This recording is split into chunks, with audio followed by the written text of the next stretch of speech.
கர்த்தருடைய வேதத்தில் பிரியமாயிருந்து இரவும் பகலும் அவருடைய வேதத்தில் தியானமாயிருக்கிற மனுஷன் பாக்கியவான்.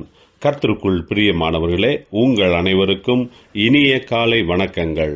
இன்றைய வேத வசன தியானத்திற்கென்று நாம் தெரிந்தெடுத்திருக்கும் வேத பாகமானது பிலிப்பியர் 2 அதிகாரம் 20 அது ஏனென்றால், உங்கள் காரியங்களை உண்மையாய் விசாரிக்கிறதற்கு என்னைப் போல மனதுள்ளவன் அவனே அன்றி வேறு ஒருவனும் என்னிடத்தில் இல்லை.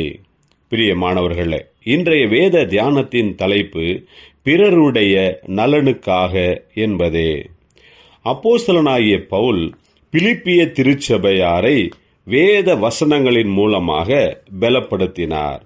அவர்களுடைய ஆவிக்குரிய வாழ்க்கையில் இன்னும் சிறப்பாக முன்னேற வேண்டும் என்று அவர் விரும்பினார். பவுல் பிலிப்பிய திருச்சபையாரை சந்திப்பதற்கான சந்தர்ப்பம் கிடைக்காததினால் தனக்கு பதிலாக தீமோத்தேயுவை அனுப்புவதாக சொல்லுகிறார். தீமோத்தேயுவை குறித்து திருச்சபையாருக்கு நல்ல சாட்சி உள்ள அறிமுகத்தை செய்யும்போது, உங்கள் காரியங்களை உண்மையாய் விசாரிக்கிறதற்கு என்னைப் போல மனதுள்ளவன் அவனே அன்றி வேறு ஒருவனும் என்னிடத்தில் இல்லை என்கிறார். பிரியமானவர்களே, தேவனுடைய ஊழியத்தை செய்கிற அனைவரும் பிறருடைய நலனை குறித்து சிந்திக்கிறவர்களாக, பிறருடைய முன்னேற்றத்திற்காக பிரயாசப்படுவதும் மிகவும் முக்கியமானதாகும். இன்றைக்கு ஊழியம் செய்கிறவர்கள் தங்களுடைய முன்னேற்றம், வளர்ச்சியை குறித்து சிந்திக்கிறவர்களாக அதற்காகவே பிரயாசப்படுகிறதை பார்க்கிறோம். ஆனால் இங்கே அப்போஸ்தலனாகிய பவுல் சொல்லுகிறது என்னவென்றால், தீமோத்தேயுவை போன்ற பிறர் நலன் குறித்து உண்மையாய் விசாரிக்கிறவன் என்னிடத்தில் ஒருவரும் இல்லை என்பதாக.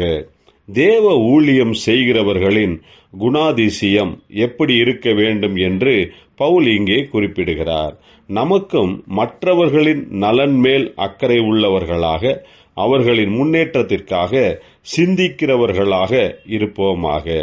ஜெபிப்போம். ஜீவன் உள்ள தேவனே, நாங்கள் இந்த உலகத்தில் உள்ளவர்களுக்கு உமது அன்பை விவரித்து சொல்லும்படியாகவும், எங்கள் திருச்சபையாரின் நலனுக்காக, முன்னேற்றத்திற்காக உழைக்கும்படியான கிருபையையும் பலனையும் தருவீராக.